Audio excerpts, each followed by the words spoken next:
कर्नाटका से बड़ी खबर आ रही है, जहां कांग्रेस लीडर और साबिक मरकजी वजीर के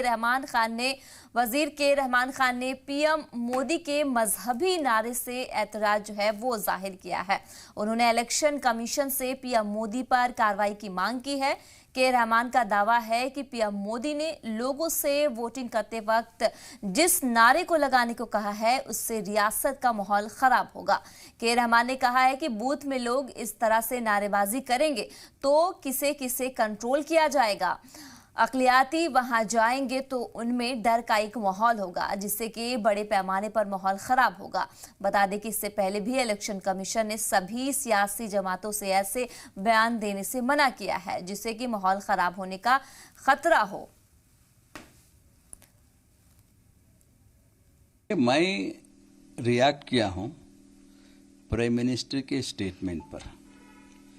प्राइम मिनिस्टर ने कहा है कि जब आप बूथ में जाएंगे वोट करने के लिए, आप जय बजरंग बली बोल के वोट कीजिए। तो मैं उसके ऊपर यह रिएक्शन, प्राइम मिनिस्टर को यह नहीं बोलना चाहिए था। प्राइम मिनिस्टर मुल्क का प्राइम मिनिस्टर होता है, इस प्राइम मिनिस्टर फॉर।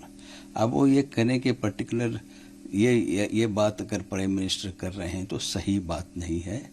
अब अगर एक बूथ में आप किसको कंट्रोल कर सकते हैं आप, जब लोग जोर जोर से पुकारते रहेंगे, 10 आदमी बूथ में रहते हैं, आप जोर जोर से पुकारते रहेंगे तो एक दो माइनॉरिटी गए तो उनको डर का मिनिस्टर होता है, इस प्राइम मिनिस्टर फॉर। अब वो ये कहने के और इस पे तफसील से बातचीत के लिए हमारे नुमाइंदे फोन लाइन पर जुड़ चुके हैं बेंगलुरु से।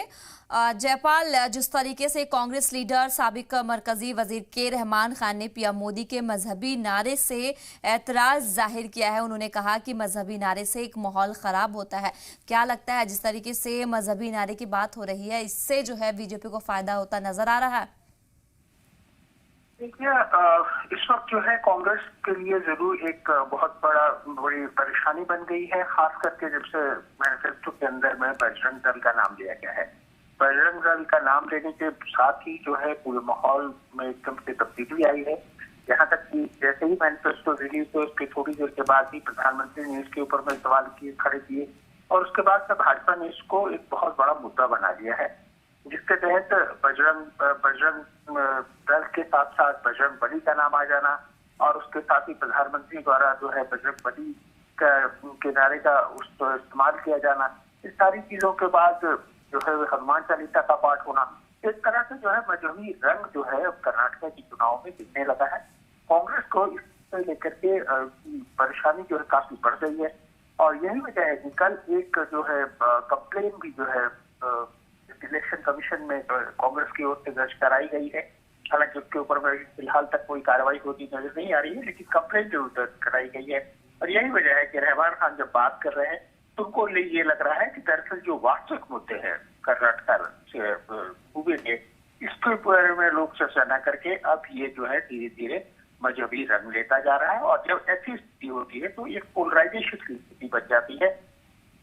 और ये डर जो है अब कांग्रेस को सताने लगा है। जयपाल, जिस तरीके से इलेक्शन कमीशन ने भी सभी सियासी जमातों से ऐसे बयान देने से मना किया था, अब इस बीच में इस तरीके का बयान आना क्या दिखा रहा है? देखिए, जैसे जैसे चुनावी पारा आगे तेजी से बढ़ रहा है, क्योंकि अब इलेक्शंस को लेकर के गिनती के दिन आपके हाथ में रह गए हैं और ऐसे में जो है सभी राजनीतिक पार्टियों ने अपनी पूरी ताकत झोंकी हुई है और ऐसे हालात में अचानक जो है चीजों का भटक जाना, क्योंकि आप शुरुआत से देखें कांग्रेस ने चुनाव की जो तैयारी की थी उसके अंदर में उन्होंने सबसे बड़ा मुद्दा जो है भ्रष्टाचार को बनाया था। 40% की सरकार का आरोप लगाते हुए पूरे राज्य के अंदर में उन्होंने प्रजन बड़ी यात्रा निकाली थी और जब चुनाव शुरू हुए तो आज तभी से कुछ दिनों पहले तक जो सबसे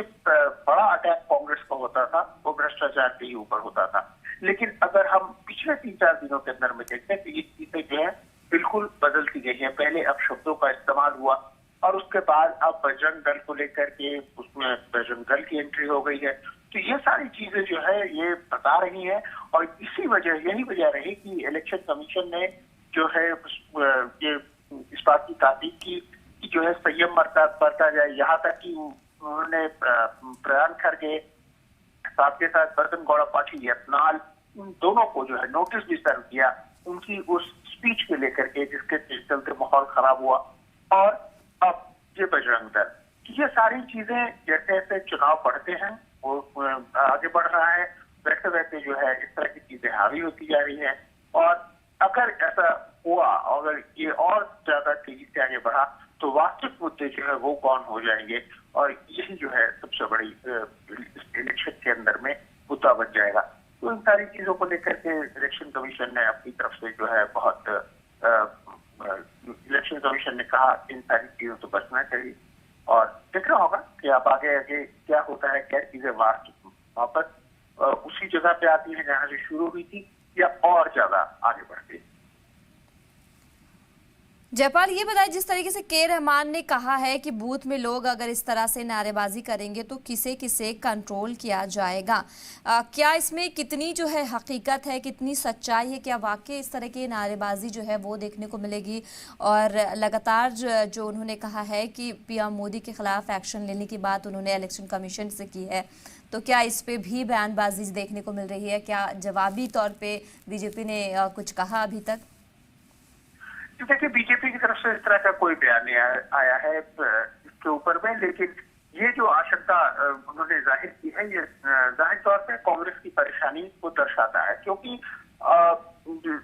इलेक्शन कमीशन के अपने एक नियम होते हैं। इलेक्शन जो इस वक्त इलेक्शन चल रहे होते हैं 100 मीटर्स की दूरी में ना तो आप कोई नारेबाजी कर सकते हैं, ना आप किसी तरह का कोई सिंबल आप लगा करके जा सकते हैं।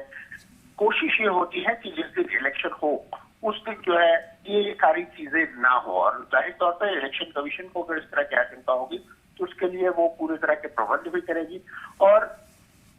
लेकिन ये बात तय है कि अगर एक माहौल इस तरह का तैयार हो जाता है, अगर इस तरह की बातें उभर करके सामने में आ जाती हैं तो परेशानी तो होगी, और यही आशंका जो है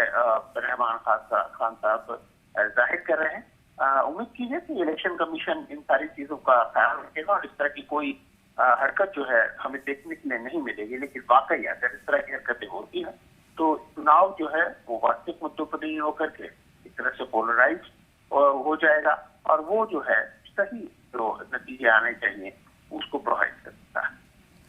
आज जयपाल, जिस तरीके से जय श्री राम, जय बजरंग बली, इस तरीके के जो नारे हैं, इस तरीके का लगातार जो सुनने में आता है, ये बताइए कि इन नारों से जो है क्या वाकई बीजेपी को वोट बैंक में इसका फ़ायदा मिलता है? जिस तरीके से के रहमान साहब ने भी कहा है कि इससे इस तरह का जो बयान होता है उससे माहौल ख़राब होता है, क्या वाकई जो लुभाने की एक तरीके से कोशिश है, इस तरीके से ये जो बयानबाजी देखने को मिल रही है? अब हनुमान जी का इसमें एक तरह से पहले जय श्री राम, अब जय हनुमान का नारा लगाने के लिए जो कहा जा रहा है। देखिए, राजनीतिक पार्टियां जो है चुनाव जीतने के लिए अलग अलग तरह के हथकंडे अपनाती हैं, और इसलिए उसके अंदर में इस तरह की चीजों का प्रयोग होना भी अगर देखा जाए तो कोई नई बात नहीं है। अगर एक तरह से हम गौर से देखें तो मैनिफेस्टो के अंदर में जिस तरह से बजरंग दल का इस्तेमाल किया गया, पीएफआई का इस्तेमाल किया गया, इन सारी चीजों के बाद ही ये सारा प्रकरण जो है एक तरह से शुरू हुआ है। हालांकि कांग्रेस का कहना है कि उन्होंने बजरंग दल और बजरंग बली दो अलग चीजें हैं, लेकिन भाजपा इसके अंदर में बजरंग दल के साथ जो है बजरंग बली को जोड़ कर देख रही है। यानी वो चाहती है कि एक तरह से जो है वो जो एक हिंदू वर्ग है उसको पूरी तरह से यूनाइट कर पाए। तो राजनीतिक पार्टियां जब भी चुनाव लड़ती हैं इस तरह के मुद्दों को जो है वो हमेशा